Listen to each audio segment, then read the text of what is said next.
It is my absolute pleasure to welcome to campus Richard Reeves for the first talk of the spring series. Richard Reeves is a senior fellow at the in Economic Studies and co-director of the Center on Children and Families at the Brookings Institute.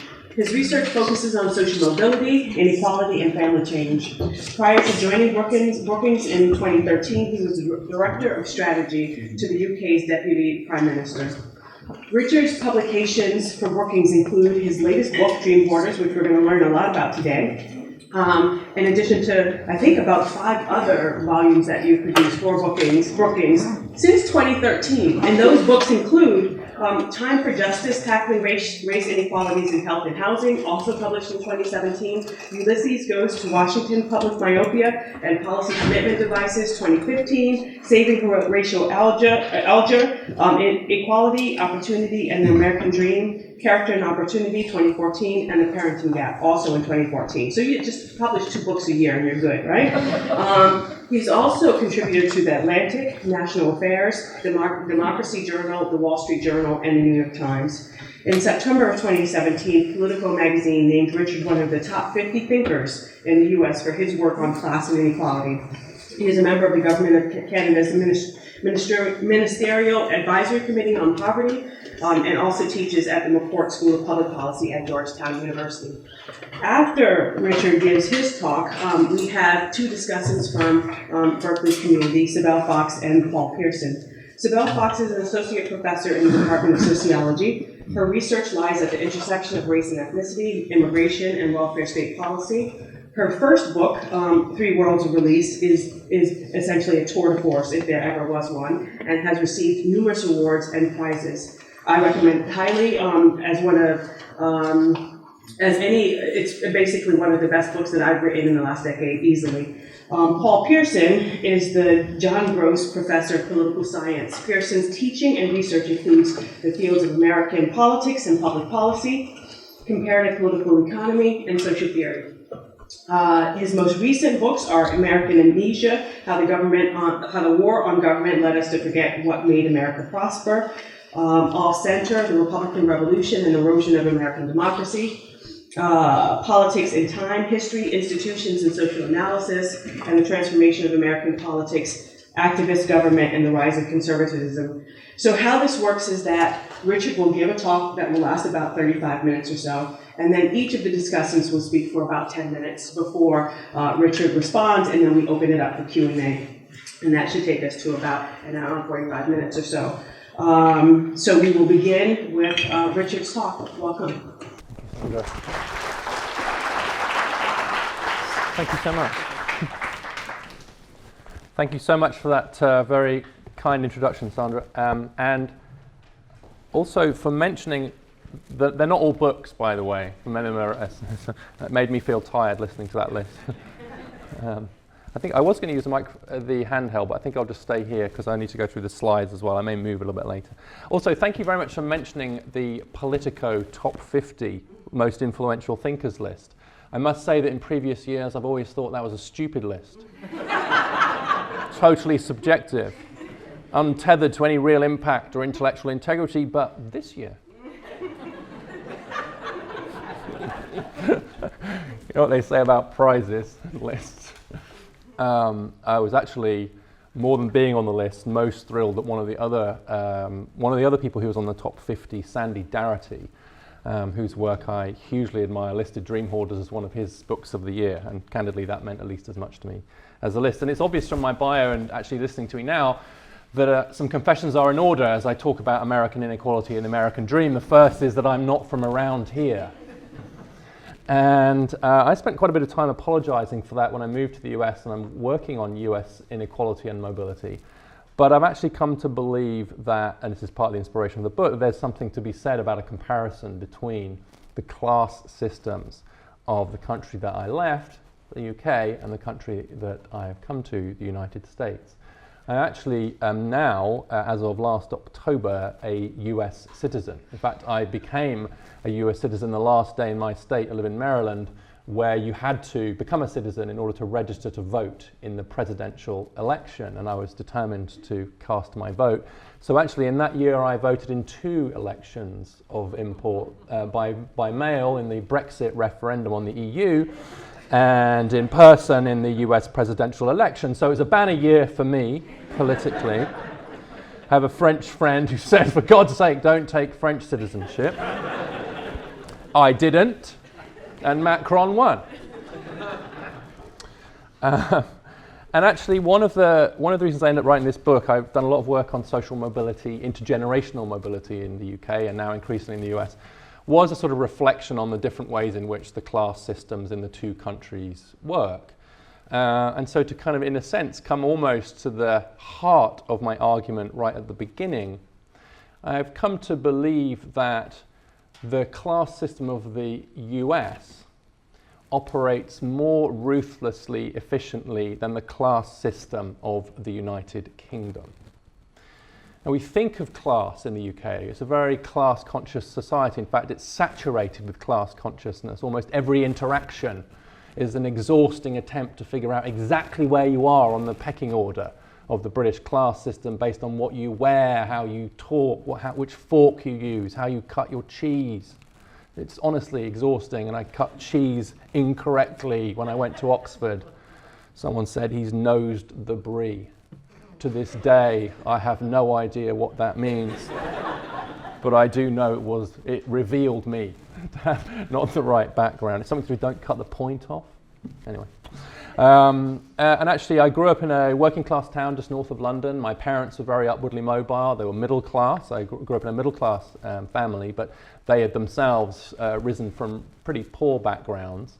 And my mother was so worried about our own prospects coming from a very strongly working class public high school and the town we lived in, that our ascent up the British class ladder would be prevented by our inability to do certain things. And those things included speaking in a particular way. So she constantly threatened us with elocution lessons. We renamed them electrocution in the way that adolescent boys think they're funny. But she also, and she followed through on this threat, forced us to learn how to ballroom dance. And so for a miserable year of my adolescence, I spent every Saturday morning in an ill-fated attempt to learn how to waltz and cha-cha and rumba and foxtrot. And the reason why my mother did that was because she was convinced that at some point in the future we'd be at some event, some business event, and we'd be asked to take the dance floor with our boss's wife or whatever. She watched a lot of television, my mother. And that we would be unable to do so because we couldn't dance properly, and that would be the end of our career, or at least the end of our ascent. And so what lay behind that, from a very sort of loving mother, and she shouldn't come across as a helicopter parent, she certainly wasn't, was this fear of what the class system was going to do to us. And so it was with great relief that I escaped to the US, and I spent a lot of my time in the UK kind of railing against this idea of kind of hereditary privilege, the idea of hereditary status. You know, we do still have hereditary members of our upper house. We obviously still have a hereditary monarch. I'm still a subject of Her Majesty the Queen, as well as a citizen of the United States. And I must say it's great fun for Americans to look at the monarchy and watch The Crown and Downton Abbey, and it's all great from a distance, isn't it? It's a bit less fun when you're actually a subject of a hereditary monarch. And the fact that, as I say, we still have House of Lords and we have various kind of members of the nobility and have an inherited status. And when you become a US citizen, one of the things I had to do was to sign a document. Who's become a US citizen here, by the way? Hands up who's become a US citizen. Okay, so some of you know what I'm talking about. There's a particular bit on the form where you have to denounce and give up all titles of nobility and hereditary status from your previous nations. I don't know how painful that was for you.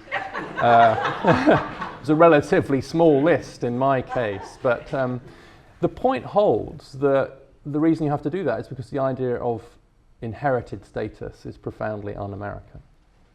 Now, I do not mean to suggest for a moment that the US has ever held itself to its own standard when it comes to a lack of hereditary status. But my point is that actually now and today, the way that status is inherited and passed on can only be seen really as the operation of a class system. And so rather than just thinking about inequality, I think we need to think about stratification, and we need to think about class. And in fact, if you look at the history of sociology, actually very often that was stratification was a sort of term that was preferred by many of those who studied inequality. But at some point, the economists took over, and it became inequality. It all became about Gini coefficients and deciles and quintiles. And I'll be showing some of that myself. But it seems to me that actually something's lost when we stop thinking about stratification and the idea of enduring inequality, to use Charles Tilley's famous phrase. And so that was kind of one of the reflections that led me to write this book.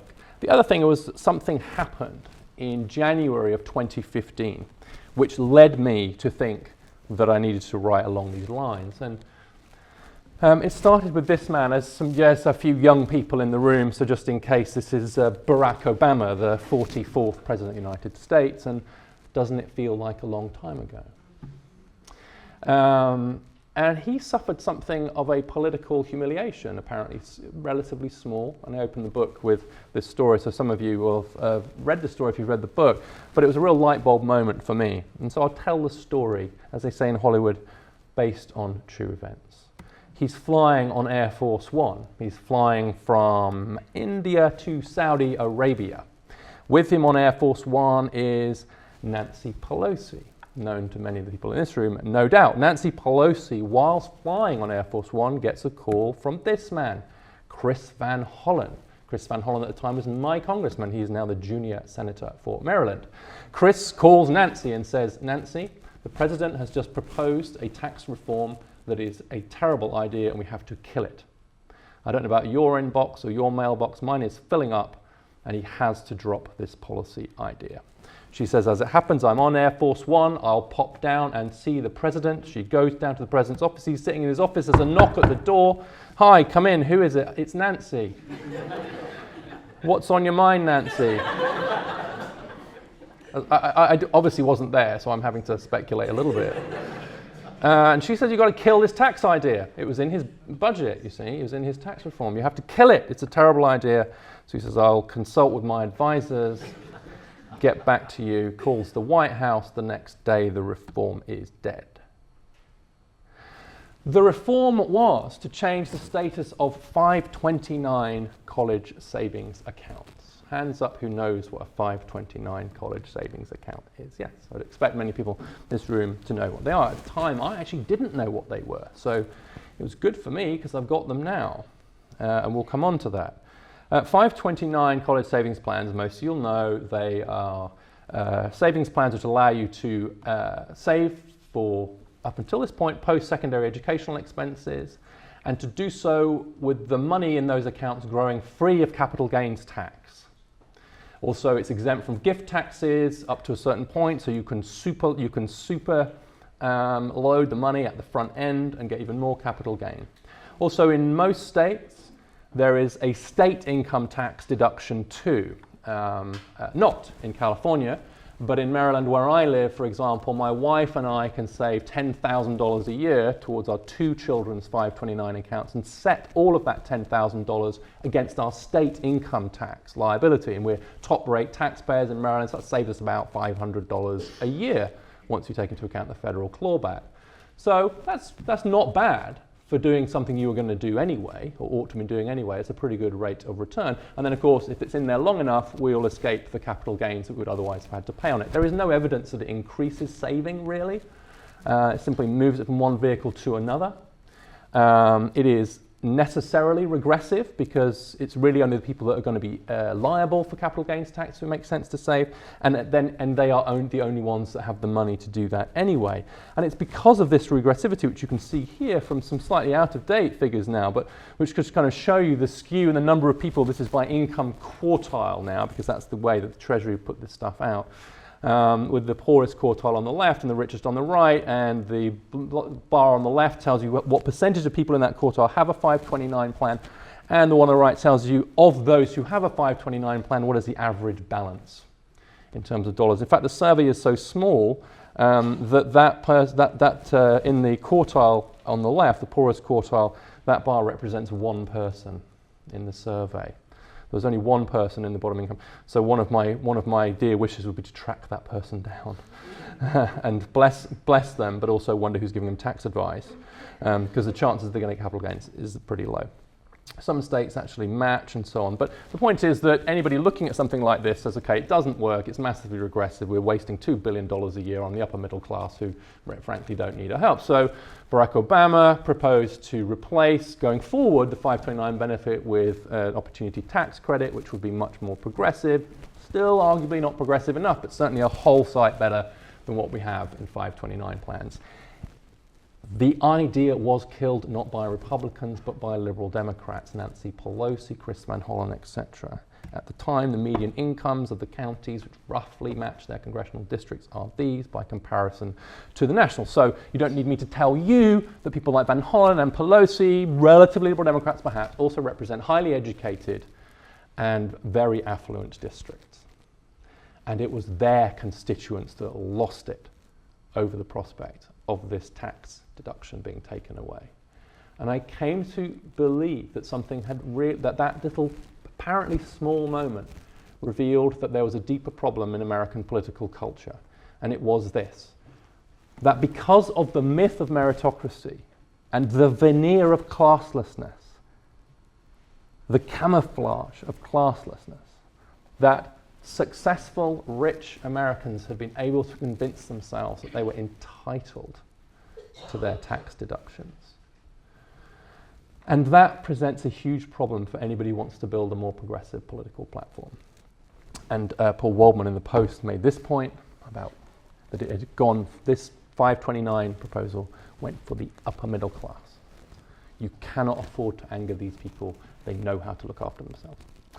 We know from other work that actually these are the tax deductions and where they go. I'm now going to use the bottom 40% and the next 40% and the top 20% for my analysis, just showing you where the values of these deductions go. 529s barely flicker by comparison to the $70 billion mortgage interest deduction, and of course pensions and health and so on. And the various ways in which the very complex US tax code essentially gives money to people like me who don't need it, and at huge cost of complexity. I would say, just coming back to the 529 plans, those who are following the news will know that not only have 529 survived, but they've just been expanded. The recently passed Republican tax bill allows 529 funds to be used not only for post-secondary education, but for private K-12 schooling. There will now be a stampede to 529 plans in all the states where you get a state income tax deduction. Because even if you don't think the money is going to be in there long enough to get you much of a capital gain, you sure as heck want to take the state income tax deduction for money that you're spending anyway, because you're going to be spending it now. And in New York, you only have to leave the money in there for 10 days. In Virginia, you don't even have to put it in. And so if you're already paying for private K-12 education and your accountant is not telling you to get 529 plans, if you don't have them, then get a new accountant.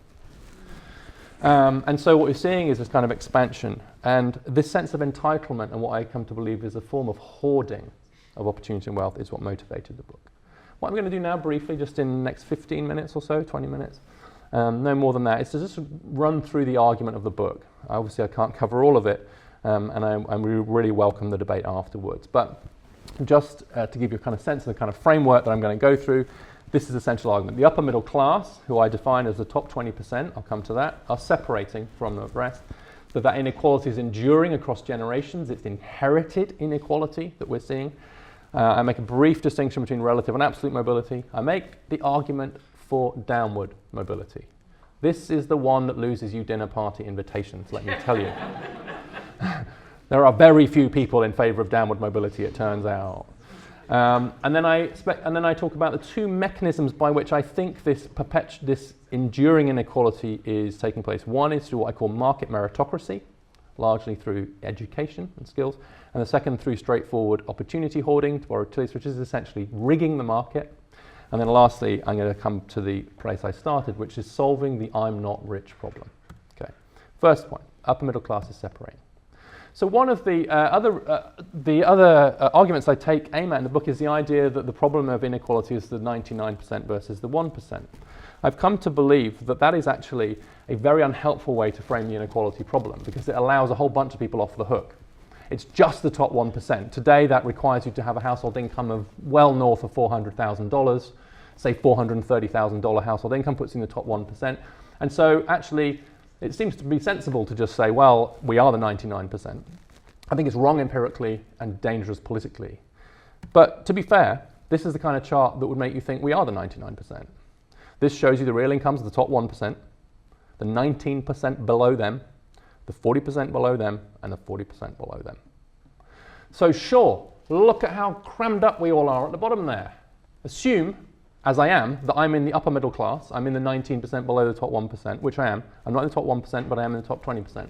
Look at me down there, bumping along with middle class Americans. Turns out I am an ordinary middle class American after all. There was me thinking that I live in Bethesda, I'm pretty rich. Oh no, look at the chart. It's those people up there. And it seems to me that actually class war is pretty alive and well in the US. It's just right at the top. It's the people who've done really, really well who are very upset at their college friends who've done super well. And so nothing makes us angrier than the people who are making really loads of money by comparison to us. And we change our benchmark, of course, as to what constitutes success. But social scientists, as you know in this room, do their dirty work in various places. They choose their deflator, they choose their starting point, or they use a particular left-hand axis. The left-hand axis on this chart has to go up to $2 million. It has the inevitable effect of flattening the rest of the lines. So let's take the 1% out. So this chart shows you the income trends without the top 1%. There's a lot of movement in and out of the top 1%, by the way, but I'll leave that aside for now. The simple point is this, that by changing the left-hand axis, now it only goes up to 200,000. What you can do with the left-hand axis, at least I start them at 0. Really, really dirty social scientists sometimes start it at something else. And sometimes that's acceptable. But the point I want to make here is, whilst it's not as dramatic a chart, it can't be, because I'm just capturing so many more people. This is the fracture that I am troubled by in my book. And what it tells you is that there's been no change in the income distribution in the bottom 80% of the US society. So it's not true to say that the gap between rich and poor has grown. The gap between the rich, defined here as anything above the 80th percentile, and everybody else has grown. The income distribution of the bottom 4/5 is identical today to what it was in 79. It hasn't even moved up very much in real terms, but it certainly hasn't moved in relation to each other. It's the people above that line that have been pulling away. And the more closer you get to the top, the more dramatic the pulling away is, for sure. But this is the real fracture, I think, that we should be focused on. And the obsessive attention to the top 1% distracts us from that fracture. Now, I've put up money, and I won't have time to go through much of this now, but I actually think that there's a clustering of advantages that go together. This is not just about money, and it can't be if I'm interested in class. It's also about family structure and stability. There has been no retreat from marriage among the American upper middle class. College graduates in the US are almost as likely to get married as their parents, and slightly more likely to stay married. They also marry each other. We see a rise in what is very unromantically called assortative mating, marrying somebody like yourself. And because of this huge rise in the number of women who are college graduates too, of course, that's become much easier to do. And there's even some evidence that people are more likely now to kind of marry across racial lines than they are to marry across class lines. And that, of course, has intergenerational consequences. But also in health, in wealth, which I'll say a bit about. Life expectancy, we're seeing really big increases in inequality and life expectancy, with actually some falls at the bottom. But the people at the top, including even men at the top, doing pretty well. Culture and social capital, the neighborhoods of the upper middle class are actually pretty saturated in social capital, bonding social capital, and so on. And there's been a significant increase in income segregation by neighborhood. A slight drop in racial segregation in the US from a very high base and remaining at very high levels. But actually it looks as if the income segregation is increasing. And it's increasing particularly among families with children. And whenever people talk about segregation on income lines, always make that distinction between everyone and those with children. Where it really kicks in is among families with children. And I think the work of people like Sean Reardon shows that quite clearly. So, and now I'm going to talk about intergenerational mobility. One of the things you do if you're interested in this kind of pattern is to do what Raj Chetty just down the road does and produce something like this, which is an intergenerational quintile transition matrix. We make them all the time at Brookings. Our days fly by. We love them. I know it's showing you is how sticky is the distribution. In a mobility utopia, every one of these would be 20%. It's actually quite a bit of mobility. But the purpose of the attention here is to focus on the ends. What most policy attention will focus on the perpetuation of poverty. What can we do to stop people being stuck in poverty? But it makes a nice change just every now and again to focus on the perpetuation of affluence, what's happening at the top. And it might be that lots of good things are happening at the top that we don't want to worry about. But let's at least have a look, shall we? Wealth is even stickier. So you're seeing an even stronger association between wealth at the top and the chances of the child being in the top quintile of wealth. And actually you can even do it for education. This is a bit harder to do. But rather than using, say, a particular level of education, you can actually take the educational distribution. And here we've used fathers, to be clear, for the parental one, but then girls and boys for the next generation. What you see is that educational status is even more strongly inherited than either income or wealth. And so if you have a father who is in the top quintile of the educational distribution, then you've got a 46% chance of being in the top quintile of the educational distribution yourself. So education is very powerfully transmitted across generations. I'm just going to say a tiny bit about relative and absolute mobility, but this may well come up in the questions anyway. Absolute, but it's important for the terminology of the debate. Absolute mobility is a measure of whether or not you're better off in material terms than your parents were at the same age. Relative mobility is a measure of which rung of the ladder are you on relative to where your parents were. So in theory, you can have absolute mobility rate of 100%. Everyone can be better off than their parents. But relative mobility is necessarily a zero-sum game. So this kind of stuff, this is zero-sum. You can only get 20% of the population into the top quintile. I'm actually not an economist by training, but even I know that's true. But absolute mobility, everyone can do better off. So again, Raj's work and his data allows us to measure absolute mobility. And so this is a chart that's become quite famous, which tells you the percentage of people who are better off than their parents at the same age based on what year they were born. So for Americans born in 1940, 90% of them surpassed their parents' economic standard of living. For those born in 1980, it's 50%. And so it's become a bit of a coin toss for that generation as to whether or not they're materially better off than their parents were. One of the reasons for that is because of household composition, but it's also because of stagnant income growth in the bottom 80%. And actually what Raj and his team did was an interesting experiment, which is to actually say, that was mobility 40 years ago and that's mobility today. So that's the 90% and the 50% you just saw on those first two bars. And then they ran an experiment to say, all right, well, let's imagine that we've got yesterday's growth, because one of the things that's happening is we're growing less quickly, and then say yesterday's equality. So one of the reasons why people who were born in their 40s, why they're better off than their parents, two reasons. One, the economy was growing very strongly, and two, the proceeds of that growth were relatively evenly distributed. So they hold one of those constant whilst changing the other. And the basic message is that most of the drop in absolute mobility is a result of growing inequality rather than just low growth. Roughly 2/3 of it is growing inequality and 1/3 of it low growth. It's both. Now, how do they relate to each other? Well, Steve Pearlstein, who's a Washington Post columnist, has a nice way of talking about this, so I stole it from my book. He says, in a period of high absolute mobility, everyone's going on the highway, everyone's getting there. And so if someone overtakes you, and you're all going 60 miles per hour or whatever, do you mind? Probably not. And if you do, you've got other problems. But generally, as long as we're all getting there, we don't mind, do we? So you lose a little bit of relative status, but if everyone's getting to where we want to get to, does it matter? So that's relative mobility in a period of high absolute mobility. But imagine gridlock. Then someone comes up the outside lane and cuts in, gets in front of you. You really don't like that. And so actually relative mobility becomes both harder, but arguably more important in a period of low growth. And that's closer to the situation that we're going to find ourselves in now. I wrote a piece in the Times called Stop Pretending You're Not Rich over the summer, which was based on my inbox, touched a nerve, because it really does kind of make this argument. And actually one of the responses I got from someone in Oak Park really stuck with me, because it's this idea that actually one of the reasons why people at the top are so worried about their children is because it's a long way down. And it's true that the gap between the 90th and the 50th percentile is bigger in the US than elsewhere and getting bigger. Also in the US, of course, money matters more. And so actually losing income status has a bigger effect on, for example, your access to healthcare and to some extent to education. And so it's not only that money inequality is higher in the US and growing, but it's that money inequality matters more in the US because money can be converted into opportunity goods in the US and in a way that is not true in other countries. And so parents are right in some ways to think, I don't want my kid down there on the 50th percentile. It doesn't look all that great down there. And so inequality and lack of mobility reinforce each other because the incentives to protect against downward mobility are sharper when inequality is both higher and more damaging. And so we have to break the cycle in both places, it seems to me. I'm going to briefly make the case of downward mobility, as I said, the least popular thing.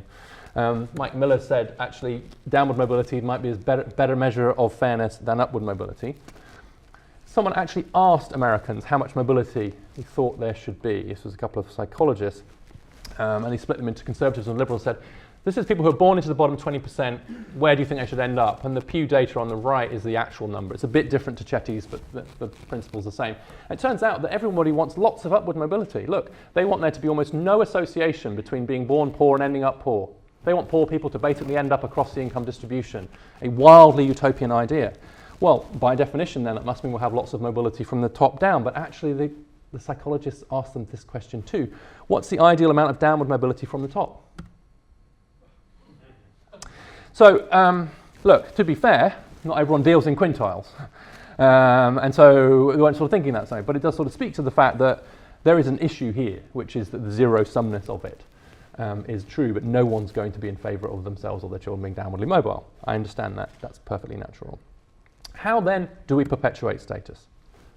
In two ways. The first way is through market meritocracy. I have to remind everybody that Michael Young wrote The Rise of the Meritocracy as a warning about what would happen if a society came to believe that it was meritocratic.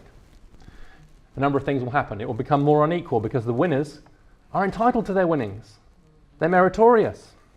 The losers start to feel despairing and angry because it's pretty hard to be poor in a society that keeps telling you that it's meritocratic.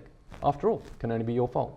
Thirdly, people get increasingly desperate to mate with people who are clever so that they can breed clever people in the meritocracy. And finally, at the end of Young's book, which is a novel, there is a violent revolution which overthrows the meritocratic upper middle class. But it does, in the US anyway, the way that this class perpetuation that I've talked about takes place is through human capital. It's through education. That's the key mechanism. It's not the only one, but it's the key mechanism. So let's look at the role of education, and in particular college education, because it is, as Horace Mann said, the great equalizer. In theory, yes. In practice, no. Again, using the Chetty data because he has all the data, this shows you the relationship between the income of your parents and your chances of being enrolled in college between the ages of 18 and 21. Now, you know how social scientists sometimes put up a scatter plot and then they'll put a line of best fit through it, a regression, and you're squinting at it and you're thinking, wow, really? I saw in the spirit level, there's one on recycling and inequality. I'm like, really? Yeah, maybe you can squeeze out an R from it that makes it look significant, but they don't need the line of best fit on this, do they? That's a little bit unhappiness making, isn't it? For a country that prides itself on being a meritocracy, it's unbelievable, but it's not. Now, of course, you don't get mature students and all the rest of it. So the chances of going to college are so strongly determined by your parents' income background that it doesn't have this kind of mobility effects we want to see. And then if you do go to college, which college do you go to? Well, that depends which class you're from. Bottom 40, community college. Middle 40, almost half community college or non-selectives. Top 20, upper middle class. I should have said the upper middle class now is people with household incomes of above about $135,000 a year. So healthy six-figure incomes, look at where their kids go. Okay. If you want to see the US class system, look at its post-secondary institutions. A bit less true in other countries, sometimes, but that is where the US class system is illuminated and magnified. Look at it from the other end of the spectrum. Where do the students from these institutions come from? So this is now a percentage of those different colleges, and you can just see that the elites are absolutely dominated by the top 20%. The majority of their students are from the top 20%. Varies by institution. This is Chetty's work. You see Berkeley's on here. And so this is kind of the percentage of the students enrolled, undergraduates, from the different income quintiles of different institutions. And they've put the top 1% on there as well, just to show you the very strong class composition of these institutions. Actually, the University of California systems are among the better performers in terms of the economic diversity, but it's all relative. If you compare yourself to Harvard, you can feel better about yourself. Lastly, what I call opportunity hoarding, and I've adapted Charles Tilley's phrase here to talk about the fact that not only are we getting our kids into the market so far ahead of everybody else because of their education, we also cheat a little bit. So I adapt Tilley, don't need to spend too much time on this, perhaps we'll come into it, but I give 3 examples of ways in which we don't just win in the market, we rig the market, we being the upper middle class. Exclusionary zoning, legacy admissions and internships. Exclusionary zoning, the way that land use is regulated in the US is a huge problem. Quite topical here right now, I see. How interesting to see the reaction from local leaders to the bill, which will have kind of transit kind of density. I mean, it's a pretty pure test of dream hoarding, it seems to me. Maybe we'll get into that. But the way that land is regulated, it's a big problem in the US, and I think it's an even bigger problem now than when I wrote the book. We know that housing is getting expensive by comparison to incomes. Why is that? Well, it might be because of the amount of land use regulation that's being put in place. This is Ganning and Shoag's particular way of describing it. Obviously, a lot of these were motivated by racist purposes, but they're now serving classist ones as well. And the result of that is that many of our cities, and I'm not going to pick on San Francisco here, I'm going to pick on Los Angeles because it was the one that was in the Council of Economic Advisors report. In 1960, Los Angeles was zoned for 10 million people. It had 2.5 million people in it. Now it's zoned for 4.3 million people, which is exactly the number of people that are in it. So the zoning has essentially shrunk to fit the population. It was right in 1960. There's easily enough room for 10 million people in Los Angeles. What the heck is it being zoned for 4.3 for? Answer: local zoning regulations.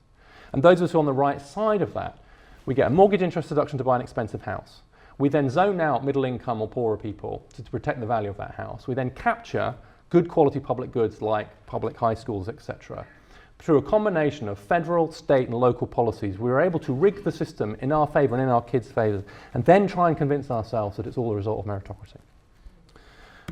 Legacy admissions, I'm not going to say much about this, except, really? I mean, they say that it doesn't make much difference, but these are the admissions rates for these, I don't know. They say, well, they're cleverer anyway. Well, okay. Well, don't give them preference then. Or give me the data so I can break it down. Oh, no, you won't give us the data. Why not? Okay.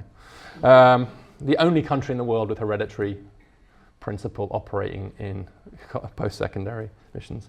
And interestingly, in the 19th century, it was unthinkable in the US and common in the UK. By the middle of the 20th century, it had been wiped out in the UK and introduced in the US. Why? Because the Ivy Leagues were trying to keep the Jewish students out. That was why it was introduced, and yet here we are. Internships have become a more important labour market institution. Half of them are unpaid. This is a survey of HR managers as to how important things are. Internships are high. Simply make the point that if they're unpaid, it's hard for poor kids to do them, and many of them are allocated on a grace and favour basis. One of the first decision by the newly appointed ethics commissioner of Bill de Blasio's administration was to give a waiver to 2 students to get an internship in City Hall. The 2 students in question were de Blasio's son and daughter. He ran on an Inequality platform, remember. The thing that shocked me about it was no one was shocked. He didn't pay any political price at all for rigging an internship for his son and daughter. Seems to me he should have. Last point. We won't get anywhere unless we convince people that that they are rich. The problem is, as this chart shows, it's a little bit difficult to interpret whatever, but it's essentially telling you that what you classify as rich depends on how rich you are. If you have less than 30,000, then 100,000 sounds rich. If you've got 100,000, you need 500,000 to be rich.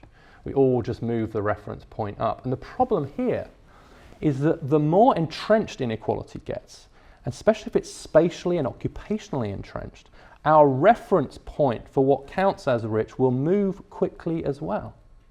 So if you're only surrounded by people and work with people who are also upper middle class, it is quite easy to convince yourself that even if you're on the 90th percentile, $200,000 a year, well, that doesn't sound like very much, does it? Because you know people who are richer.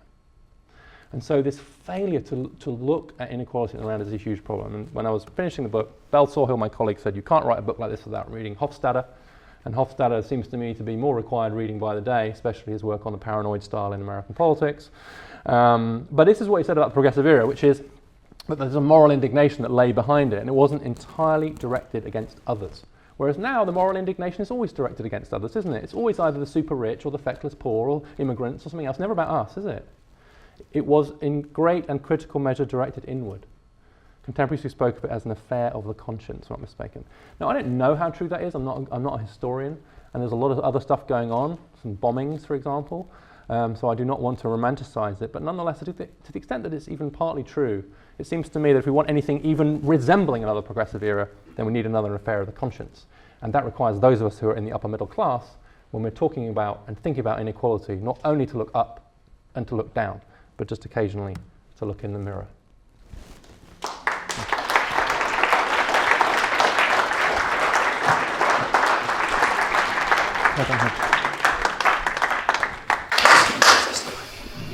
Thank you, Richard, for a very engaging talk. If you thought that was engaging, you should really take up the book, which is an incredible read. We will be selling the book outside during and after reception. And after reception, Richard has agreed to take some time to sign these books. So as much time as you like. Or 15 minutes, whichever comes.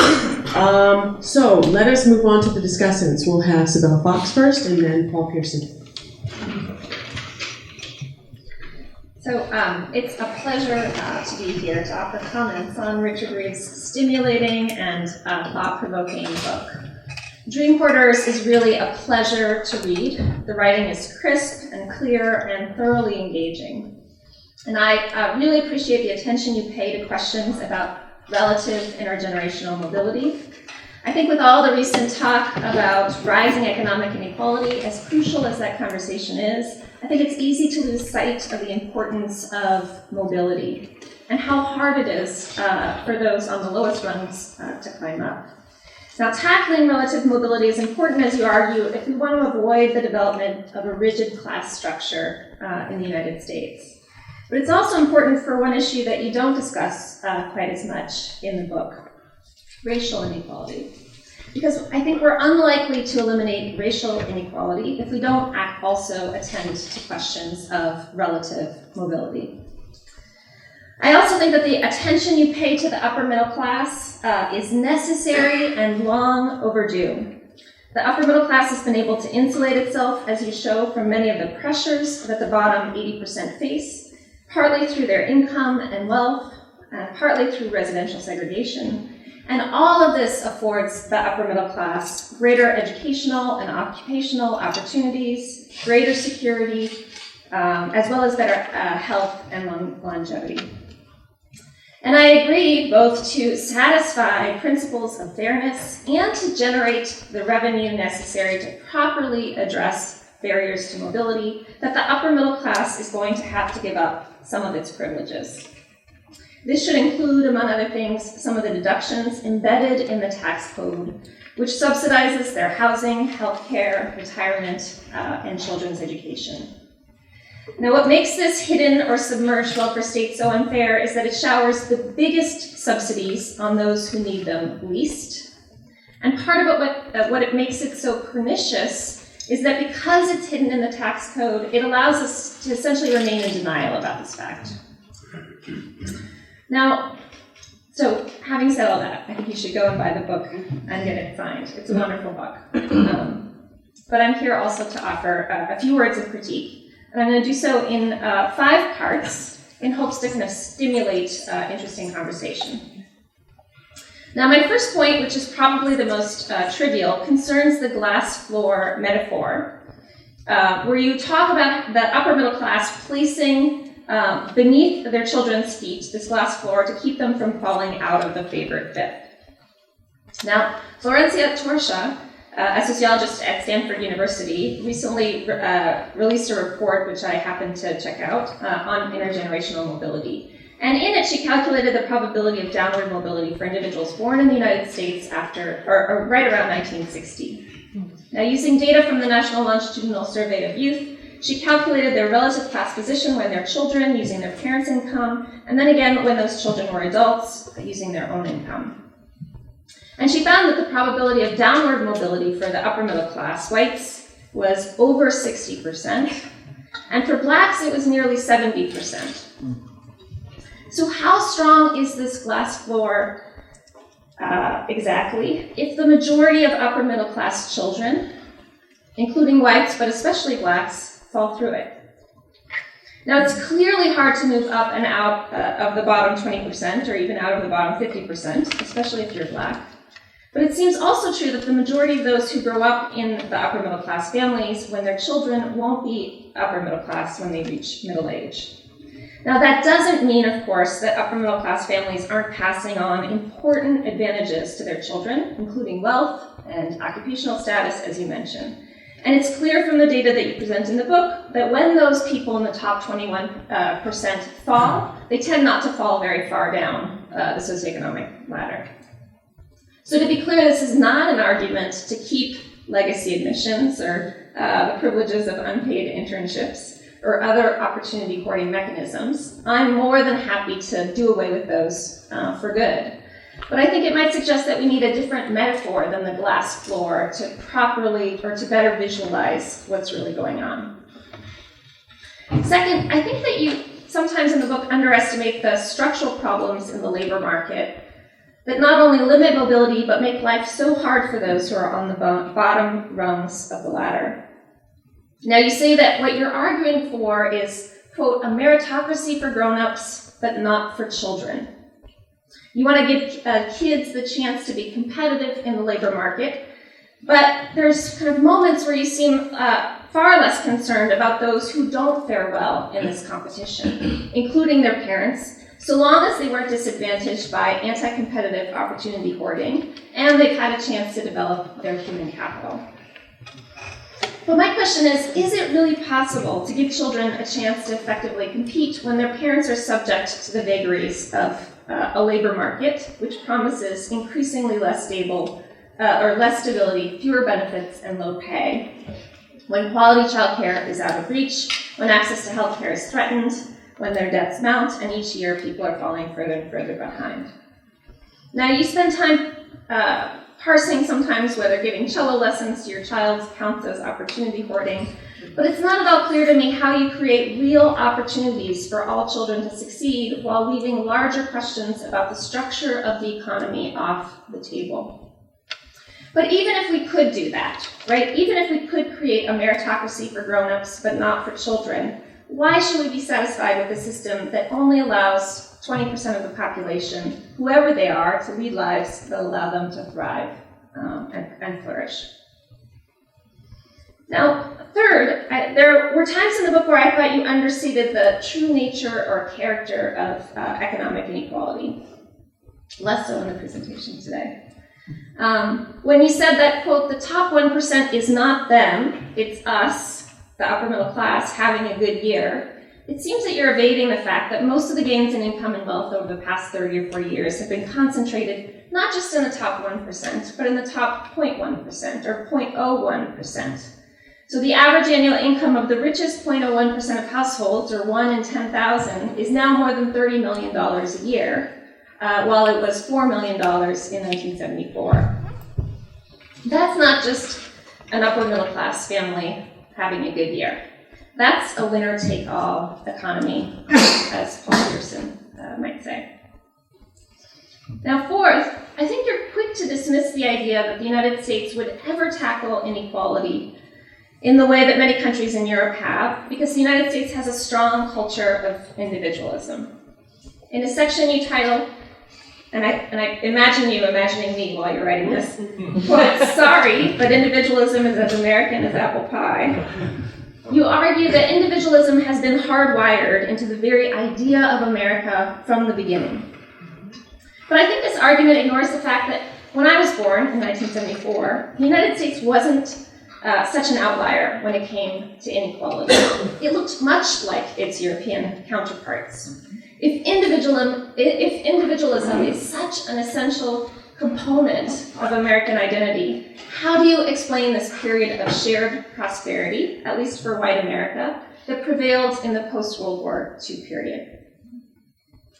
Lastly, while I support many of your policy recommendations taken individually, as a kind of comprehensive program, it feels woefully inadequate for the task at hand, whether that task is defined as increasing relative mobility or reducing soaring inequality. Now, my first intuition about this came with your recommendation for greater access to birth control. and home visitors for parents with newborns.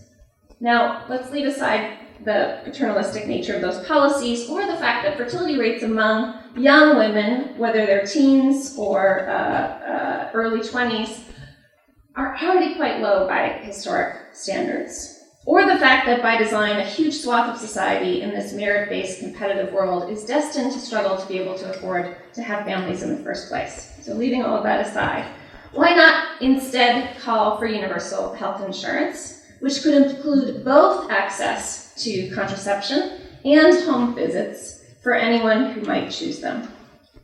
Now, you might say that universal health insurance is politically unfeasible, but how feasible is it to rely on moral suasion to convince the upper middle class to give up its privileges, when the consequences of doing so can be so significant, perhaps even dire for some?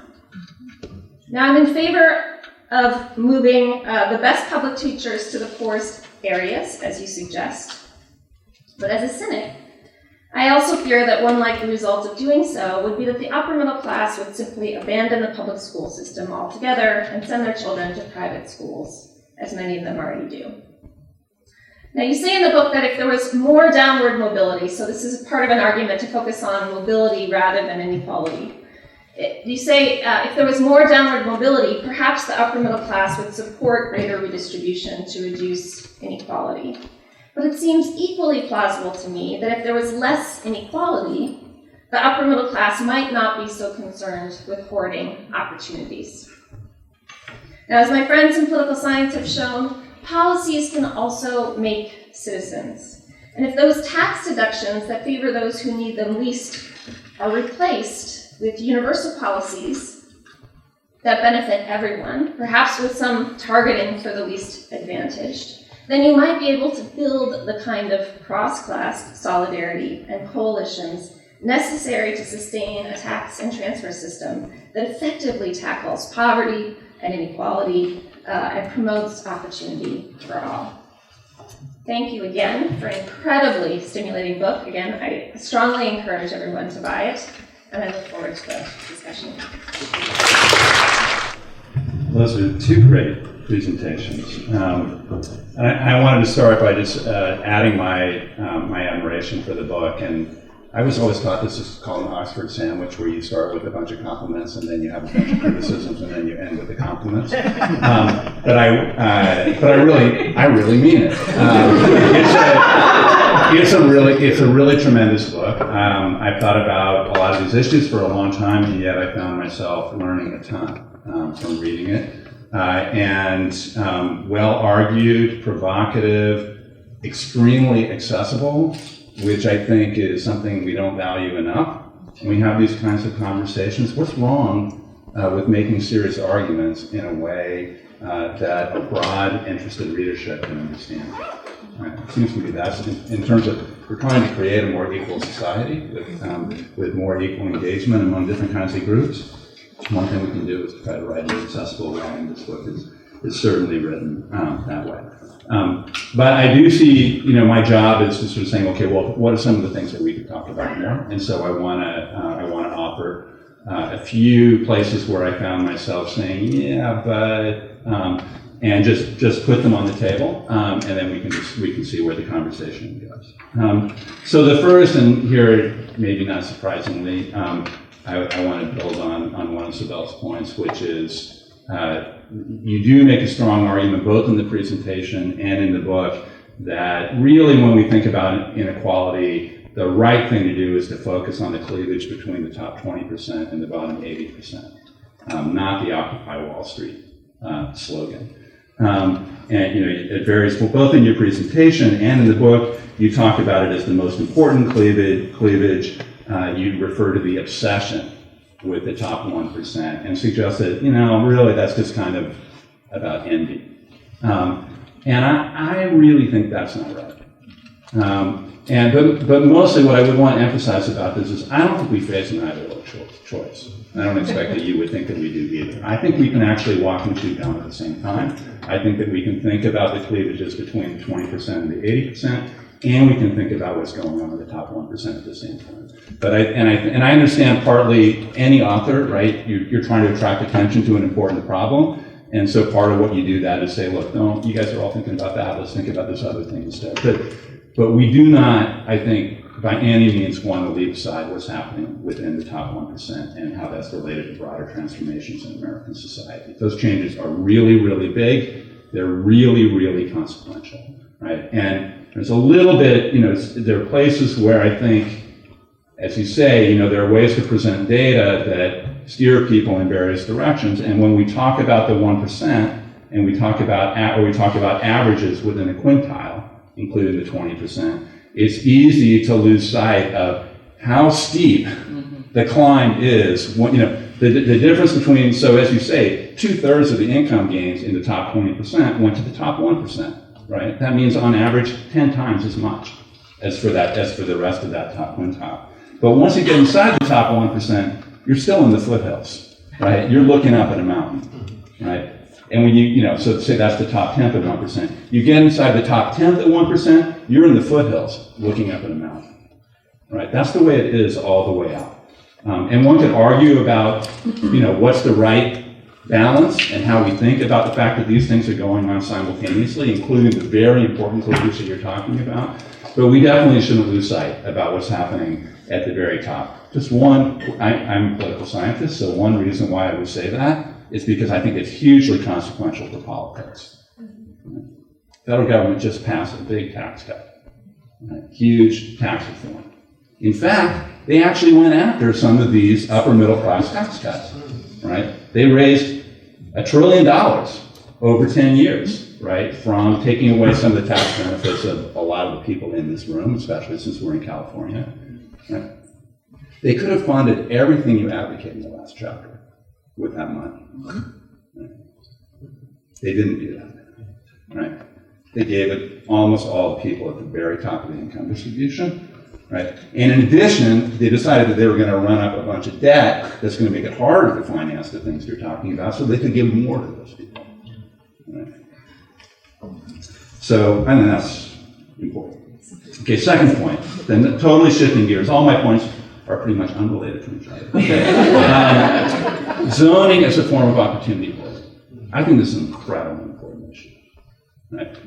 One thing, so the wonk in me, there are a few places in the book where I got a little frustrated where I thought, okay, I'd like some quantification about how important these phenomena are. So I don't really know how important legacies are, legacy admissions. I don't really know how important internship hoarding is. I actually was convinced by the book that internships in particular was maybe significantly more important than I realized that it was. But it was kind of hard to weigh, how big are these things? I think zoning is really, really big. Okay, and there are two in terms of shifting resources towards some folks and away from other folks in a way that tends to advantage the people who already have.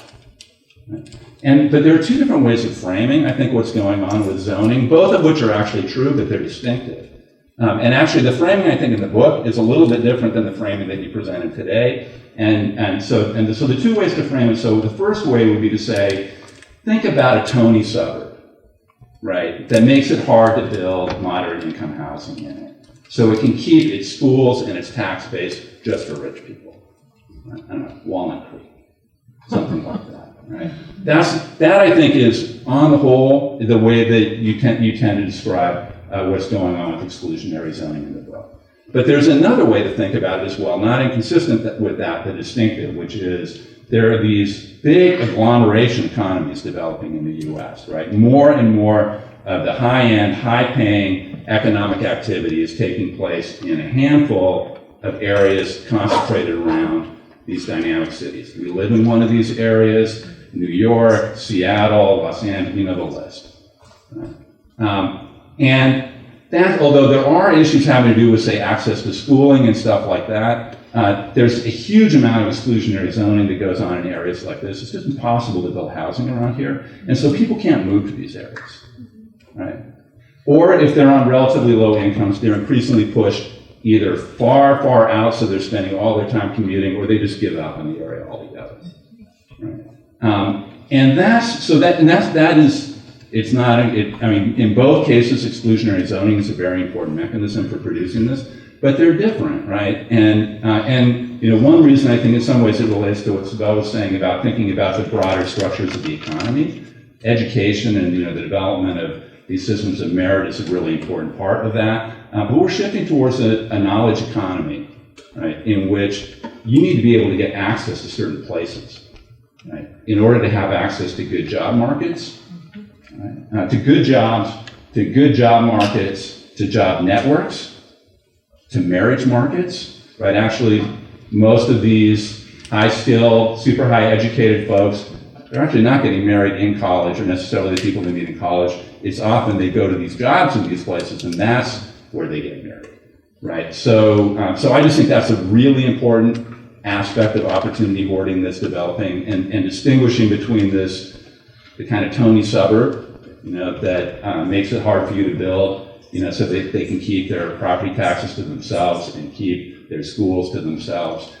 It's related to, but it's distinct from what's going on in areas like the Bay Area or Seattle, places like that. Okay, so that's the second issue. Third issue, Ryan, so here, I think like a lot of people, and you very nicely suggest this in the book, like that, when he's writing about the upper middle class, he's writing to his reader. Most of his readers are members of this group he calls the upper middle class. And so we're kind of like, as he playfully suggests, Richard suggests, like, you're probably kind of a little uncomfortable when I say this or that. And it's true. I read this book as an analyst, but I also was reading it as a parent. Right? And there's because I've got 2 teenage kids, right? I'm in this world that you're talking about opportunity hoarding, right? And so there's a question that comes up in the book. I'm actually going to bring it away from my personal parenting in a minute, but to thinking about some of the social structural issues. But there's this question that runs through the text, and I think quite usefully: is it unethical to arm your kids for positional competition? Right? Is it unethical to arm your kids for positional competition? Right? Where it's like there's only so many seats in the game of musical chairs, right? So do you help your kid go faster? Right? To me, the classic example of this is SAT training, right? Which is a disgusting phenomenon, frankly. That's my ethically disgusting phenomenon, right? But do you let your kid do that? Right? Do you encourage your kid to do that? And the way that I would think about it, so I think the answer in the book basically is it's not ethical. It's mostly not ethical to arm your kid for positional competition. My personal answer, even though I agree totally with the basic thrust of the book and the argument in the book about this, is it actually is ethical, right? You don't want to, you can't, it's not fair to your kid to have to unilaterally disarm, right? When all the other kids around them, right, are training for all this stuff, right? Is that fair to your child? So, but the way that I would think about it is, what this is, it's not a personal failing on the part of these parents, like moral blindness. It's positional competition. It's a collective action problem, right? It's a collective action problem, right? We're pushed into positions of doing things that protect our rational self-interest, even though we might prefer a better solution, but it's one that can only be reached collectively. It can so the proper response is a collective response, right? It's a policy response that tries to limit and get rid of the worst effects of positional competition, because positional competition is incredibly wasteful, right? It's wasteful for all these people to be doing this SAT training, right? In addition to being unfair to people who don't have those opportunities, right? But that's a collective action, right? And it calls out for some kind of collective response, right? And I think that's true for a number of the issues that you talk about. It's why you need effective government, and government that is actually interested in dealing with some of these problems, rather than just shoveling more resources to the already very, very prosperous. And then I'll just mention, lastly, because I was actually a little surprised by the way that you treat this issue in the book. You mention it very quickly in passing, but it's not included in your list of policy suggestions at the end of the book. And it seems to me the argument in this book is a very strong argument for class-based affirmative action. And I understand why, at least part of why you're resistant to that, which is this idea of like, let's draw a separation between a meritocratic competition later in life, right, and something that tries to limit these various kinds of hoarding and built-in structural advantages in the early part of life. And I don't know, maybe you think by college, it's time to take the training wheels off, or however you think about it. But the overall argument in the book to me suggests very strongly that if you take two kids, one who's from a lower class background and one who's from an upper class background, who have the same meritocratic scores on like tests and grades and whatever else you might make by the time that they're applying to college, almost certainly the lower class kid is actually a lot more talented, right, and has a lot more human potential than the upper class kid, right? So why not some class-based affirmative action? What would be wrong with that? And another reason for raising that question is because that's actually something where you wouldn't need the federal government to make that happen, right? It's something that states could think about doing. It's something that private universities could think about doing if they cared about, if they wanted to wanted to try to advance a new set of norms, right? A few leading universities, if they were really committed to it, right, could make a real difference in this area in terms of making us rethink it. And frankly, given the current political climate in Washington, options that look elsewhere than to that particular site for leadership on the really important issues that this book reaches, those are appealing options to me. So in creating the seminar series, one of the things that I wanted to do was bring the top thinkers on issues of labor and employment to campus to have us think about these big ideas, grapple with them. But I also wanted to organize it in such a way that we could highlight the amazing minds on Berkeley's own campus, and so and thought a lot about who to invite to be discussants. I think you'll agree that what we've gotten from Sibel and Paul has been incredibly top-notch. This has been a really stimulating discussion. Richard is going to come up now and respond to Sibel and Paul, and then we're going to open it up for Q&A. So, Richard. First of all, I just want to thank Paul and Sibel for their close reading of the book and their generosity.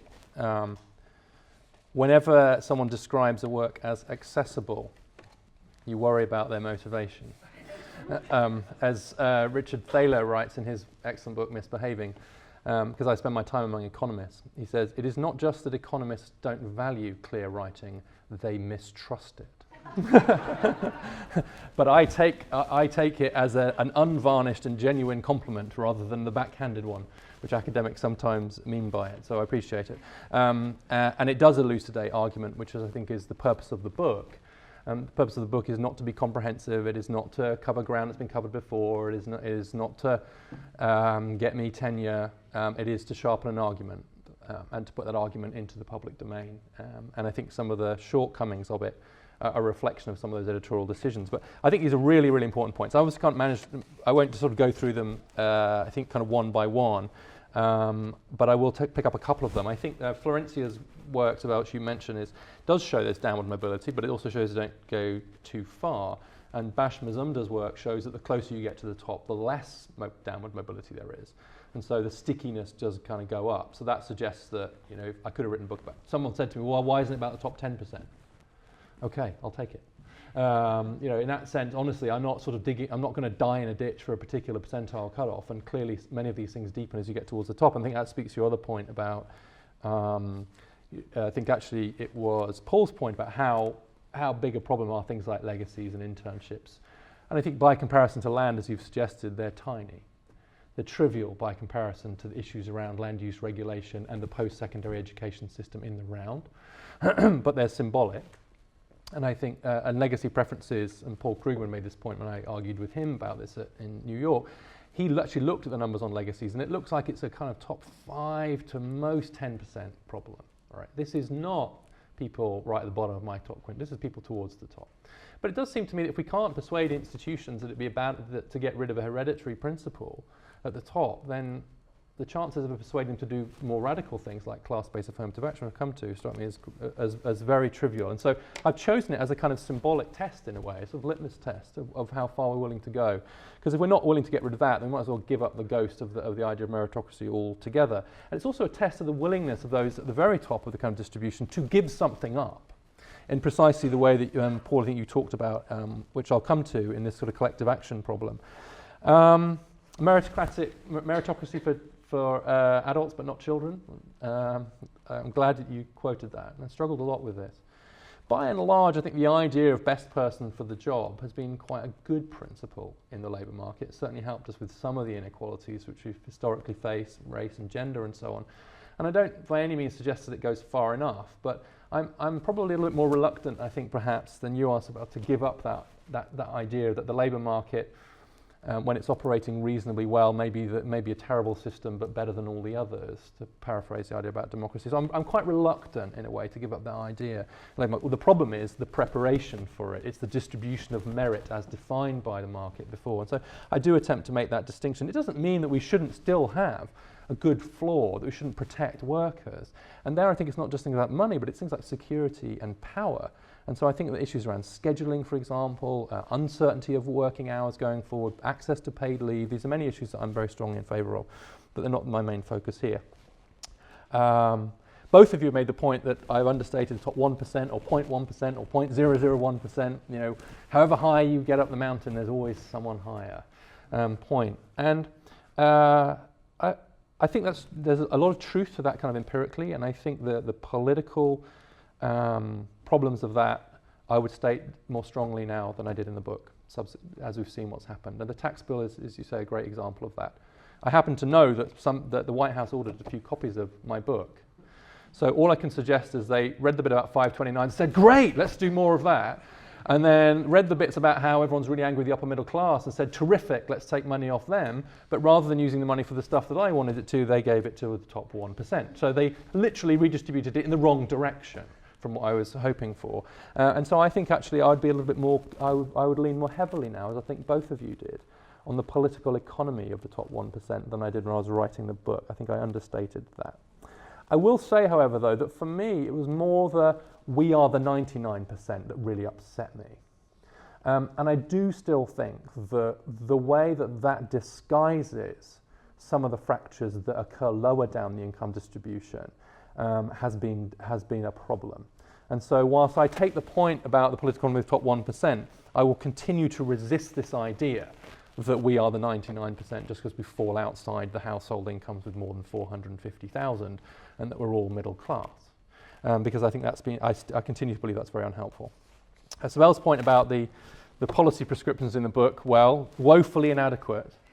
I think that's a fair comment, actually. It's a weak chapter. Somebody said the book was really a moral argument thinly disguised as a policy pamphlet. Well, Brookings published it. I had to put some policy stuff in. But I agree, and in fact, I reviewed Robert Putnam's book, Our Kids, and in the book I said exactly the same thing, which is that he has this huge, massive problem and then a bunch of policies at the end, which are hopeless. I said he was like a doctor diagnosing cancer and prescribing aspirin. He's just said exactly the same thing to me. And I think it's fair, and to some extent, those chapters are always quite difficult. One of the reasons I didn't go further, and I'll come on to a couple of them in a moment, right, universal healthcare, class, is because I didn't want that to be the story of the book. I wanted the story of the book to be a different way to think about inequality, and in particular to try and draw attention to some of the forms of inequality which I mentioned, and to unsettle and make uncomfortable a class of people who I think need to be unsettled and made uncomfortable if we're to make any progress. So that was a kind of deliberate strategy to sort of downplay and put some of the stuff in that wouldn't otherwise have been there. What else?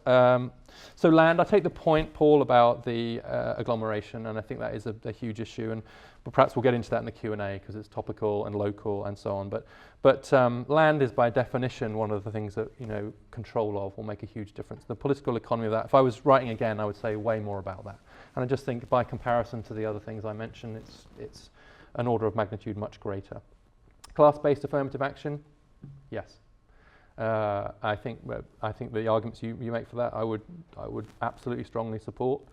I'd probably go even further and actually tilt in favour of the kid from a poorer background. Build in fact I'm doing some work on this, build in an assumption that actually they're smarter if they got even close to the same SAT score. Or go even further than that and say, and I've suggested this in some of the writings I have done, which is to say, let's say you have an institution, say this one, right? You've probably got a rough idea of what sort of level of academic preparation someone would have to get in here. Well, for everybody who meets that, with an adjustment for their class background, just run a lottery. Just pull the names out of a hat. Maybe you take a 20% from the top if you want, but just do the rest by lottery. And if you're trying to figure out what's the line, well, figure out what's the lowest score you let in some of the richer kids with. This is particularly true of some of the Ivy Leagues and so on. But I would be in strongly favour of that, and perhaps we can talk about that too. And in fact, it gives me a chance to quote Bernard Williams, thanks for lending me a copy of my own book, Chuck, about the very idea of meritocracy being deeply unhelpful when it comes to things like college admissions. And I think it does extend into there. So when I think about children, I'm including college admissions. I want the post-secondary education system to be anti-meritocratic, in the sense that I don't want it to take the merit that is currently being displayed through things like SAT scores or GPA or whatever, and then filter on that basis. Because if you do that, then you're just going to replicate inequality. So I think we need to lean against the idea of meritocracy in education. I would then lean back in favour of it in the labour market, which is partly where we part company. But Bernard Williams, who was a philosopher who taught here for a little while, was one of my kind of favourite philosophers. He actually had this great thought experiment. I'll probably finish with this. Where he talked about a society that was made up, it's in the book, of warriors, of fighters. And it's a hereditary system, so I think it's gendered as well, but let's say sons and daughters of the fighters become fighters and they get all the money and wealth and so on. And then there's a campaign against this, that it should be opened up, it should be equal, it should be meritocratic. So then they open it up. And without even knowing who the sons and daughters are, they just have a fair trial. But it turns out the sons and daughters of the fighters had more money, more health, more training, etc. So they still continue to become the fighters.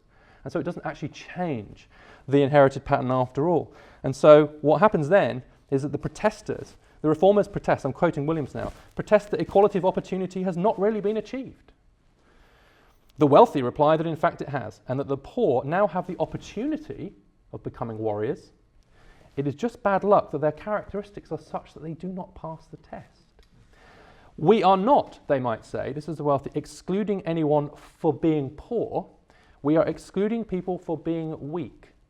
And it is unfortunate that those who are poor are also weak. Now replace weak with academically unprepared or dumb or something like that. And institutions of post-secondary education can say, we don't want to exclude these poor people, but look, they're just not ready, they're not smart enough, they're not prepared enough. Right? We're not excluding them for being poor, we're excluding them for being dumb, to be provocative. And it is unfortunate that those who are poor are also dumb. Thus the meritocratic wheel turns. And institutions are able to convince themselves they're acting meritocratically. But they have defined meritocracy so narrowly as to mean that it almost inevitably means that people will replicate themselves. So I will tell you the last thing, because Paul raised it, the personal aspect of this. This gets real personal real quick. And actually I really did struggle with it, and probably, you know, the tension's probably shown in the writings, like SAT, should I pay for SAT prep, is that enough? And actually I don't think, I obviously wasn't quite clear enough, because I don't think I can actually claim that that's, well, I think there's a grey area. There is a line. The line is the point at which the natural parental preference for the kids to do well comes into something else, which is to opportunity hoard. Where that line is drawn will depend on the norms and institutions of the society within which they find themselves. So your point about positional good, I think, is true. I try to draw the line as somewhere where it's actually, you've stopped preparing them better for the competition and you're rigging the outcome of the competition through various institutional mechanisms. That's a very hard line to draw, but nonetheless that's kind of where I try and draw it. It seems to me implausible that we can actually criminalize SAT prep. I mean, even in France, where François Hollande suggested getting rid of homework, everybody was horrified except all the school children. And the reason was like, because he said, if you have homework, the rich kids will do homework, and the poor kids won't, and so it replicates class. But people are like, I think that's taking it a little bit far.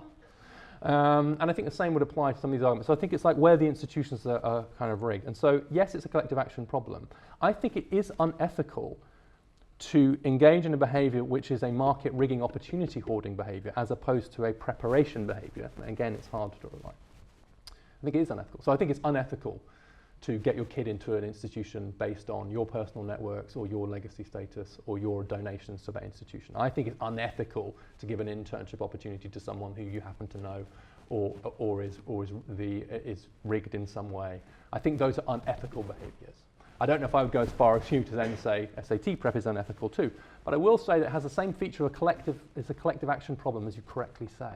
Everyone says, well, everyone's doing it. It's suboptimal. I don't want to do it. I don't want to play these cards, but I've got them and everyone else is playing them, and to not do so will somewhat damage my children's life chances. I actually think we have to be willing, some of us, to slightly damage our own children's life chances. Slightly.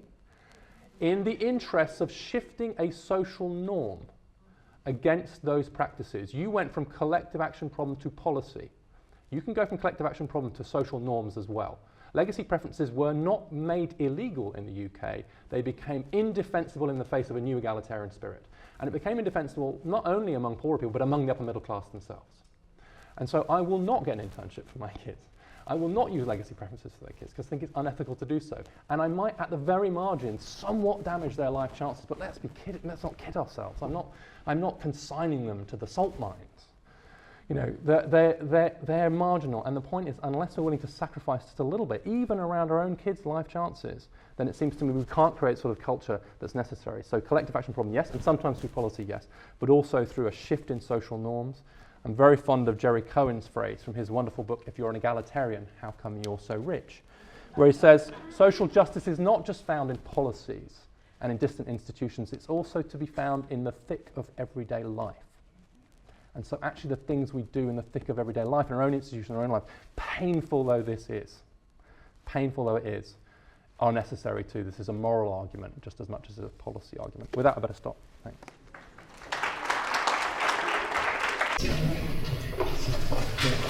I guess I'll start us off. So I wanted to pick up on this last point of conversation about sort of where is this line, given how much sort of parental influence we think matters, and indeed class gaps in parenting time and investment have grown a lot recently. Gaps are really present at entry into kindergarten before any public policies even enter in, and maybe by some measures those gaps don't widen much during the school year. So even if people stop hoarding, if we stop giving kids unpaid internships, if we stopped with exclusionary zoning, if we didn't ask our friends to please help our child get into Harvard because we promised to give them $1 million, it sounds like that might not make it worse, but it's not clear that it would actually help. A lot of these gaps are there so early for things that we have such trouble imagining not doing, talking a lot to our children when they are very small.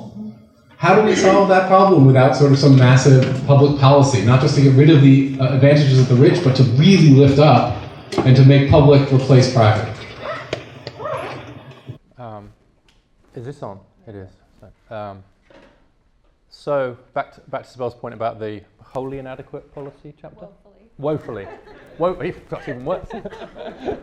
Woefully inadequate policy chapter, which I confess to. I think we do need massive public policy changes, and although I skip over them, I think some of the things I suggest would actually be quite significant. For example, huge increase in investment in community colleges, which are very significantly underfunded. And I don't spell these out in very great detail, but I do think that the whole structure of post-secondary education financing is a huge problem. So legacy preferences and so on, but that's the tip of this massive iceberg of financing and incentives. The admission system, the financing, the US post-secondary education system is just horrific. It's a class, George Carnevale, a colleague at Georgetown, says it's an inequality machine. He's absolutely right about that. So underneath it all, that's right. So why then am I going on about SAT prep or legacies, or why am I sort of fiddling around with these slightly uncomfortable dinner party conversation type issues around the upper middle class? The reason I do that is because I believe as a matter of politics that will only get those sorts of big public policy changes as a result of a change in culture, mood, instincts, norms, whatever kind of phrases we want to use, which has to include an affair of the conscience among the upper middle class. Now, I could be completely wrong about that, but I will say, but I believe that's the case. This is a deliberate attempt to sort of begin that conversation, and then down the road, yeah, okay. But I don't think our problem is the lack of good policy ideas to address some of these problems. We've got lots of them. We produce them all the time. The problem is a climate within which they can actually become feasibly enactable. Why? Because of the whole culture. And I would say, if there was going to be a moment when, and maybe I'd love to know what both of my respondents think to this, there was a moment when we were going to shift towards really much more aggressive public policy interventions. It might have been in the aftermath of a massive recession, stagnant income growth, galloping income inequality, and the election of the most progressive president for a generation. I would respectfully suggest, and in no way to undermine the achievements of President Barack Obama, that it didn't happen. And so I'm a bit skeptical that it's going to happen anytime soon. Now, maybe we have a different conversation if Bernie Sanders had won and so on, but nonetheless, I think there's something deeper here. This is a cultural battle we have to win first, then the political battle, then the policy battle. That's my view. Do you want to respond to that? I think you should definitely answer that. Well, I mean, I think part of this kind of gets to the question of kind of why do we adopt the policies that we adopt, and how important is public opinion for the policies that we have? How powerful is the top 20% in shaping policy in the United States? And I don't know the answer to the question for the top 20%, but a lot of the literature suggests that public opinion doesn't matter very much for the adoption of kind of progressive social policies. That the opinions of the poor and the middle class, they essentially only get their way when their opinions happen to align with those of the wealthiest.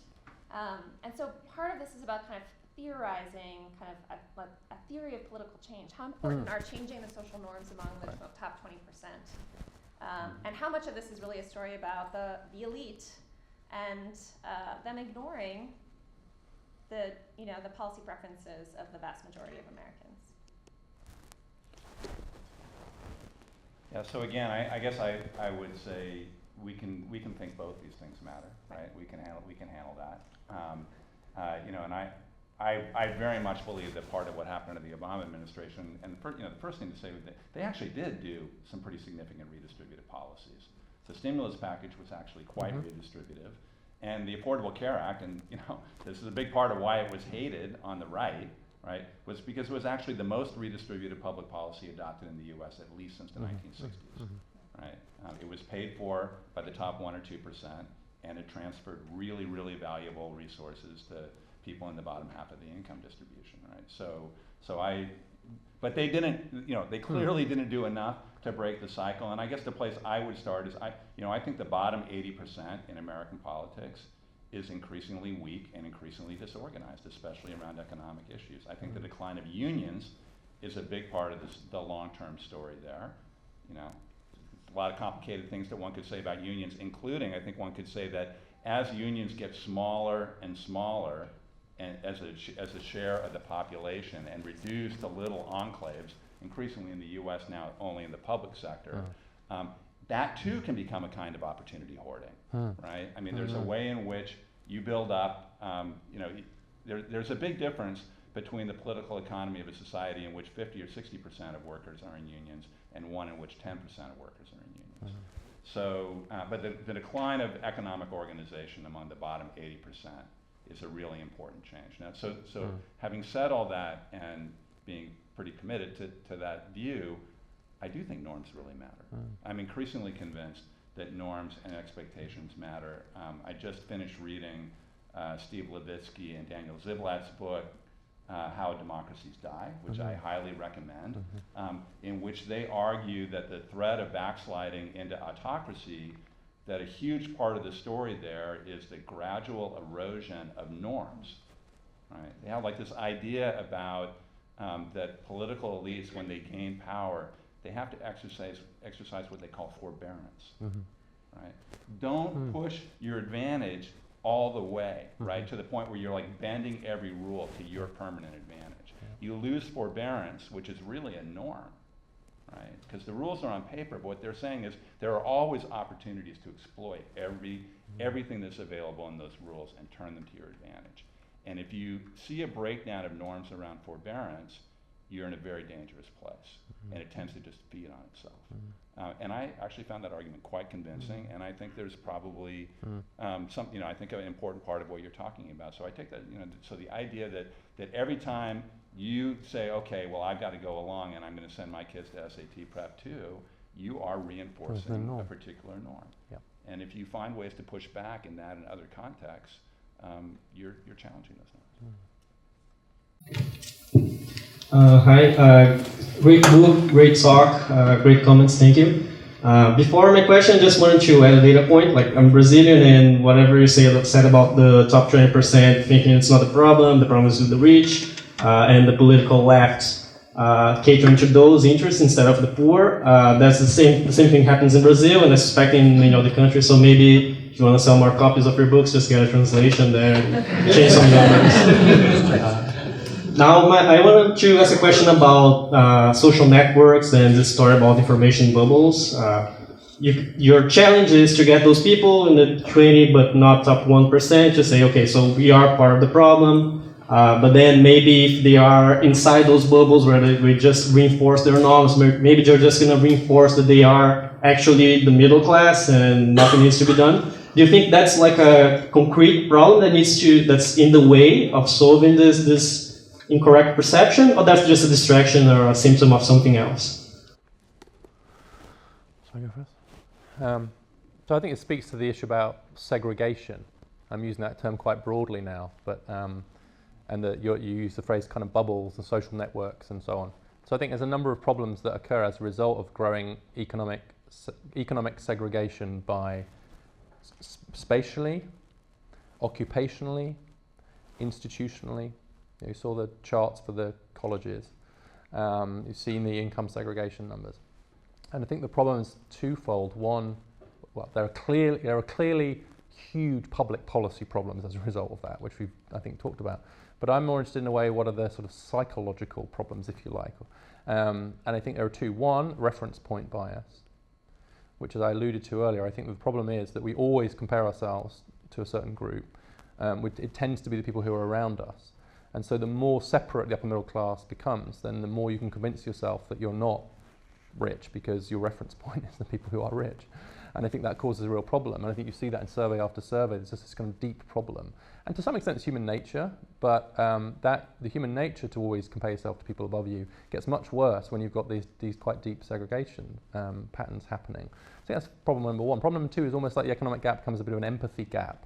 Again, because of the bubble thing, because there isn't this sort of in the thick of everyday life interaction through institutions like unions or to some extent churches or even public schools or whatever. There isn't the same cross-class sort of interaction and cross-class intimate friendships or relationships. It means that it's harder for those of us who are in the upper middle class and in institutional and geographical bubbles to really truly understand the pressures and struggles that Americans in the bottom 80% have. And I think that's a necessary part of my story too, which is that actually we do need to have a greater understanding of that in order to be willing to give up some stuff, especially money and to some extent power to those groups. But I'm worried there comes a bit of a lock-in at a certain point where the separation is such that it's almost impossible to create a sort of political culture that's based on a recognition of A, you're doing really well, and B, there are a lot of other people who are really struggling. And I think it's a danger that upper middle class people can convince themselves that neither of those things are really true because they're not doing very well by comparison to their friend from college. And they're really struggling because by the time they've paid for their house, their other house, and their private school fees, there's very little left at the end of each month. And you see it, there was that Bloomberg article about a couple on 500,000 in New York, itemizing it, and it really went viral because it's kind of sense of, you know what, $500,000 is not what it used to be. And I'm saying it, but it's a real problem with American political culture, and it comes back to this forbearance point, which is, why should I be having any restraint at all when I'm just a struggling member of the middle class? So I think that if you get that lock-in of separation leads to buy-it, then we're in real trouble, which comes back to land, it comes back to institutional integration. Hi. Thank you very much for this fascinating talk, and I have to thank you for the closure that you have given me. I thought I came to US in 2016 and that's why the election results were what they were. But I found somebody who's responsible for Brexit. So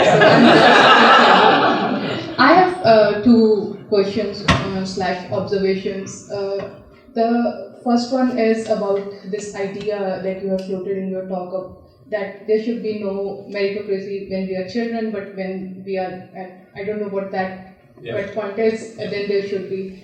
And I wonder what you think about Silicon Valley, where these meritocratic institutions and all the people who are there, let's assume that they are coming from the same place, from 20%. But what do you feel about the gap in the wages vis-a-vis gender, men getting paid much more than women. So even if we have this meritocratic atmosphere, environment, still women are getting paid less. So then how do we justify this whole meritocracy thing? Second, when you talk about 20%, I wonder who are these 20%, and don't you think the most important thing is to know from where they are coming? Then if we expect them to change the social norms and what they are thinking, it's very important to see who are these 20%. I am the 20% now. I'm an immigrant. I don't even have children yet, but I took your quiz and I was a dream holder, even without having children. So, but for me, why I was a dream holder, it comes from lots of background, the culture that I have, because I'm an immigrant. And for a white American, it would be different. If there are African Americans, it would be different. Think of a LGBTQ community in the 20%. They would want everything that they can have for their children, and not because they are thinking that it's opportunity hoarding or something. It's basically because what they have gone through and they might want to protect their interests. So this is something that I'm wondering, that it could not be a nefarious design in 20% that they want to protect. It's just that the basic human emotion that you want to protect what you have. But even in that 20%, the diversity of the group is very important to understanding where it is coming from. Thank you. Shall I go back to you? Okay. Thank you. Great questions both. So I think when do we flick from non-meritocratic to meritocratic? And I think that's about labour market entry. Now you need post-secondary education, really, I think. So let's say 25. Okay. But it's really my view, and I think again this is perhaps where both part company with both my respondents, is that by and large, I think labour market institutions shouldn't be having to try and pick up the pieces from a just horrifically unequal human capital system in the first 25 years. And I think that asking them to do that too much will damage the economy. I don't think we can disagree about that. I agree about power and unions, though, by the way, and I think that having a strong floor is important. But in a sense, to put it I try and put it simply as possible, which is let the market largely act meritocratically, but try and equalise the preparation for it. As far as the gender pay gap is concerned, one of the reasons has been reduced is because of, I think, the introduction of the idea of meritocratic principles, which is that if a woman is the best person for the job, she should get that job. Nothing about the fact that she's a woman should stop her doing that, and the same could be said of race. Now, are we there yet? No. For sure we're not. But I think the trend has been in the right direction. And so I'm very reluctant to give up that principle. And the gender pay gap actually has reduced quite significantly, particularly if you take into account things like occupation. And then I think it's about a norm, which is like very gendered assumptions about what kinds of work men and women should do in both directions, which I think we might come on to later. The point about race, I'm glad that you raised that, because the book doesn't really talk about race very much. My other work does.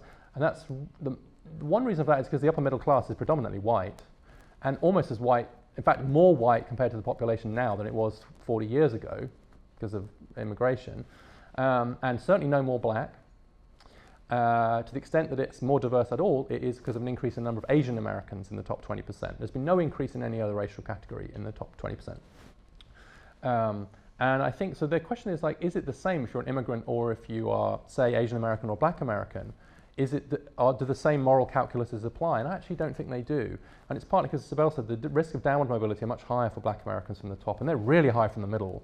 And so actually, it's not the same being upper middle class and black as being upper middle class and white, or being middle class and black, or being poor and black.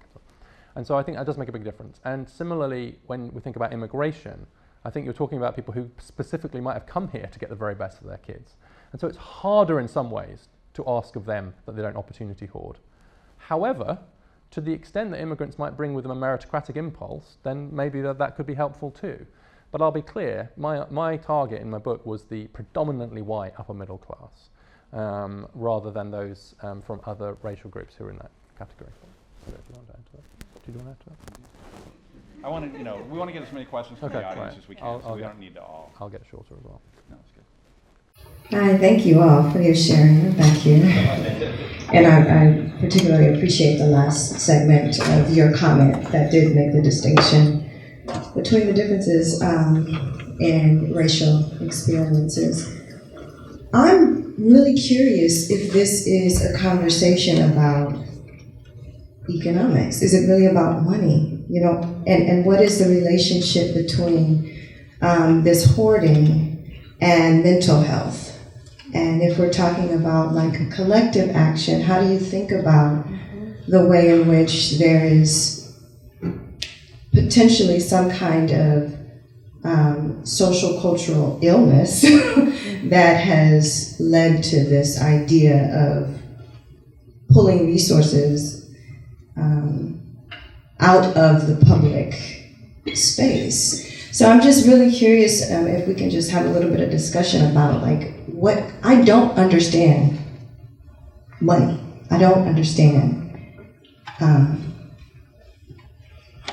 economics, particularly coming from a place where I came from a family that did not have a lot of resources. So you just created from what you had. So I'm just really curious on how we can think about that. So Richard mentioned this actually in passing in his talk. I think it's a really, really important point, is that at the same time that the United States has become much more unequal economically, we have also shifted in the direction where more of the things that used to be at least somewhat detached from economics, they weren't commodified, if you want to use that language, right? They're now, you have to buy them, you know, or you can buy them. Right? Or if you don't have money, you may not have access to these things. So like in European social democracies, like to take a contrasting situation, there are just a lot of things that aren't that commodified. Like your access to say mental health services or healthcare services or educational opportunities. They're not things that are bought and sold in the market the same way. Right? So in the U.S. though, increasingly they are. Right, which is why, or at least it's a big part of the reason, Richard actually explores this in some depth in his book, that the inequality is growing not just with respect to money, but with respect to a lot of other social outcomes that we would care about a lot. Like the one that I mean, Jacob Hacker and I have used this a little bit in our work too, it's really striking, is life expectancy, right? Which is if you wanted to look at one number to figure out like how a society is doing or how a particular group is doing in society, take a look at what's happening to their life expectancy over time, right? US looks really bad. Looks really bad. Actually, life expectancy in the last 2 years in the US has actually declined. You know, which we used to, I remember when I first saw data about that in Russia, and I was like, boy, that society is messed up. Their life, can you believe it? Their life expectancy is going to yeah. Right. So, but there's a huge divergence across income groups. Right, and actually, some groups of whites that have seen, some of the most negative trends. It's really,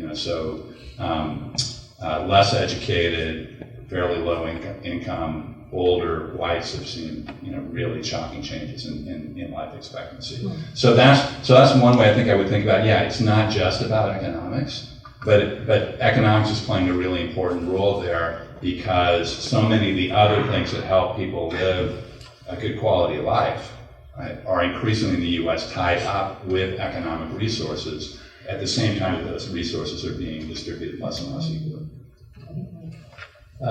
I'll just add one note on the point about race, because I think we need to think about them together, race and class, and give a shout to Tony Jack, who's a Harvard scholar, does work on what a group he calls the privileged poor.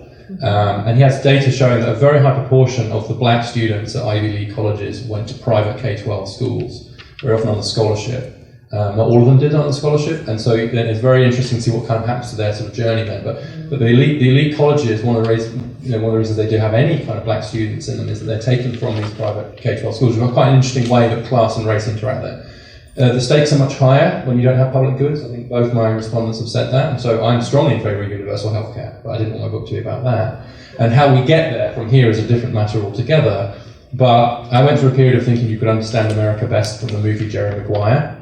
This was earlier in my career, but one reason that there's a moment in Jerry Maguire which no European understands and every American understands immediately, which is when she gets into the elevator after the Renée Zellweger character, after she walks out on her job. She has a kid with asthma, and she walks out on her job to kind of join this new firm. And the first thing she says to him as the elevator's going down is, "You will have health insurance, won't you?" And literally no European knows what the heck's going on there. She's just left her job. Why is she asking about health insurance? Because it just was in our water. We know we've got health care.